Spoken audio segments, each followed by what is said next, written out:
Allez, Psaume 23, on va essayer de parler un peu. Comme c'est le début de l'année, je vais parler de la prise en charge de Dieu. Parce que David dit, l'Éternel est mon berger. Il rajoute, je ne manquerai de rien.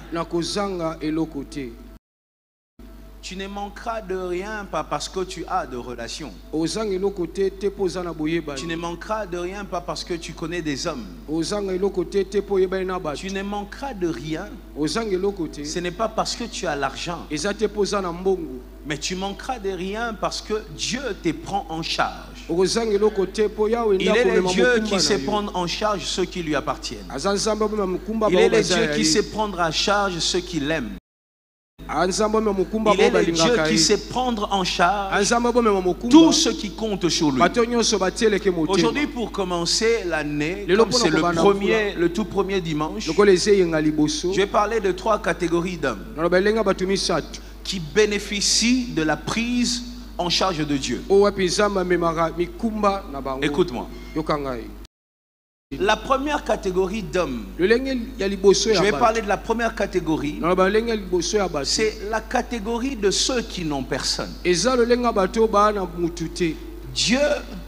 le Dieu de cette église, est celui qui prend soin de ceux qui n'ont personne. Bref, quand tu n'as personne, tu peux encore compter sur lui. Quand tu n'as personne, il peut encore faire grâce.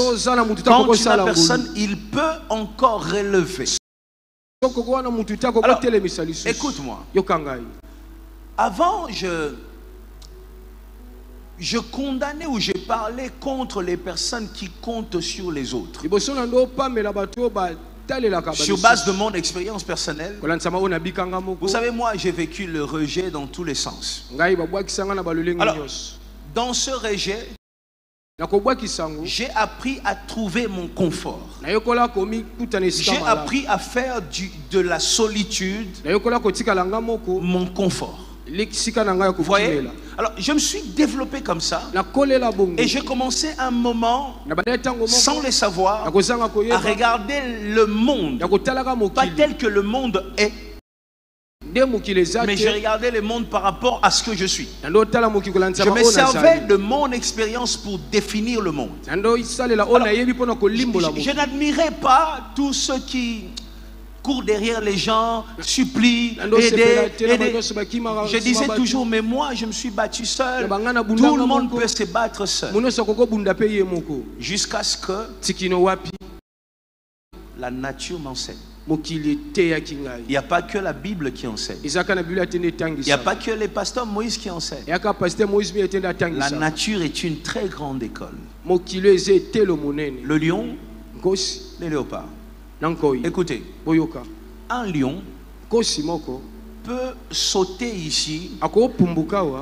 Il va s'arrêter au niveau de ses, je vais appeler sa toiture.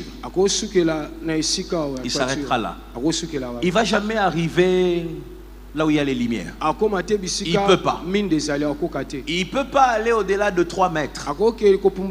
Il est lourd. Il saute mais pas haut. Les léopards est capable de sauter, de monter, entrer là, vers les tôles, trouver un moyen, sortir et partir. C'est-à-dire, là où on place un léopard, si c'est des enclos, ça doit être fermé à gauche, à droite, devant, derrière. En bas, il faut bétonner. Et au-dessus, il faut fermer. Vous voyez ça? Il saute. Deuxième chose, le lion, s'il y a un lion au milieu de nous, après 5 minutes, maximum 10 minutes, vous saurez qu'il est là. Parce qu'à un moment, vous vouliez ou pas, vous allez entendre. Tu vois? Les léopards peut être ici au-dessus. Tu passes. Tu reviens. Tu passes. Il ne te parle pas. Il est calme. Tout ce qu'il sait, au bon moment, je vais te manger.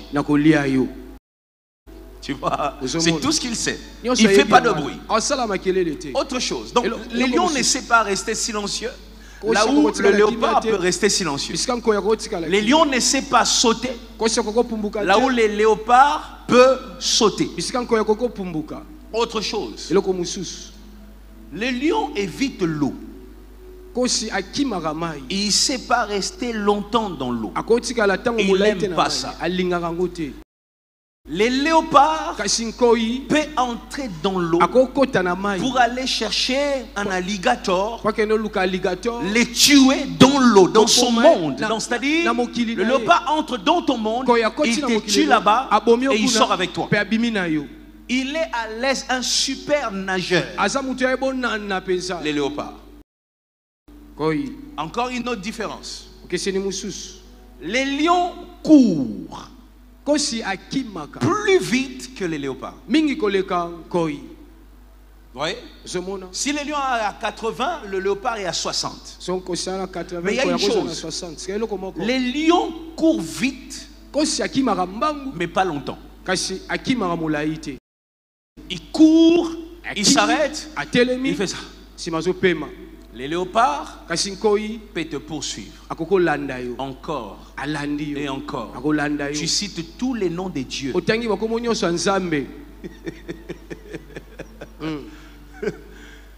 Il continue. Il n'arrête pas. Il va te poursuivre. Les lions n'est pas à l'aise sur l'arbre. Les léopards tuent et ramène sa proie sur l'arbre pour le cacher. Bref, quand tu observes les deux animaux, tu sens que le léopard a plus de capacités que les lions. Maintenant, regardez une chose. Toutes les qualités que possèdent les léopards font de lui en solitaire. Les léopards vivent seuls. Même pas avec ses enfants. Quand les enfants sont encore petits là. Mais à un moment, ils laissent, ils partent. Les enfants aussi sont obligés de se séparer. Chacun prend son chemin. Maintenant, le lion a moins de qualité. Et lui ne sait pas vivre seul. Les lions vivent dans une troupe. Il domine, il a de cousins. Il y a de lionnes. Ils travaillent ensemble. Les léopards travaillent seuls. Voilà mon enseignement d'aujourd'hui. Il existe des hommes qui sont comme les léopards et d'autres sont comme des lions. Ça veut dire, il y en a en qui Dieu a placé tellement de capacités que même si tu le places dans un désert seul, tu reviens après 6 mois, tu verras qu'il a réussi. Et il y en a, leur force est dans leur entourage. Comme le lion. Sa force est dans l'alliance. Plus il est entouré, plus il est capable. Plus il est entouré, plus il peut dévorer. Plus il est entouré, plus il peut réussir. Et la vie, c'est ça. Et il y a de lions et il y a des léopards. Ceux qui n'ont besoin parfois de personne pour y arriver. Et d'autres qui auront forcément besoin de quelqu'un pour y arriver. Avant, je disais, et même sur Internet, nous trouvons des hommes qui disent: bats-toi seul, bats-toi seul. On nous dit de nous battre seuls, mais laissez-moi vous dire, tout le monde n'est pas appelé à se battre seul. Retenez ce que je vous dis. Il y en a. Dieu a placé en lui des capacités, mais il a aussi placé en lui ou autour de lui des hommes qui peuvent les pousser et l'emmener, l'introduire dans sa destinée. Et je vais dire ceci. Si tu es ce lion et que Dieu avait prévu des moyens, des hommes pour t'accompagner et t'introduire dans ta destinée, et qu'à un moment tu t'es retrouvé seul, laisse-moi te dire, cette année, c'est l'année de la prise en charge de Dieu. L'année où Dieu te connecte à ceux qui te complètent. Est-ce que je parle à quelqu'un? Dieu te connecte à ceux qui te complètent. J'aimerais parler à un lion ici. Ce n'est pas un défaut. C'est Dieu qui fait les choses comme ça, parce qu'il existe une loi qu'il faut respecter. C'est la loi de l'équilibre. Si vous voyez certaines personnes, Dieu lui a tellement donné quand il marche seul, il avance seul, et parfois dans son entourage il y a des soucis. Et la personne prie: oh Seigneur, donne-moi, change mon entourage. Dieu ne le fait pas. Pourquoi?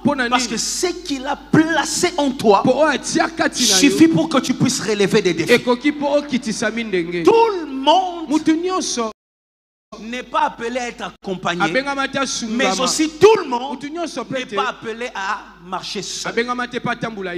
Il faut se connaître. Cette année, fais des alliances qui te complètent. Pas des alliances pour le plaisir, pas des alliances pour le beau jeu, mais des alliances qui rajoutent quelque chose dans ta vie. Et si tu es seul et que tu n'as personne, que l'Éternel soit la personne qui complète dans ton business, dans tes entreprises, dans ton ministère, dans ton couple, dans tout ce que tu fais. Que l'Éternel Dieu soit celui qui complète.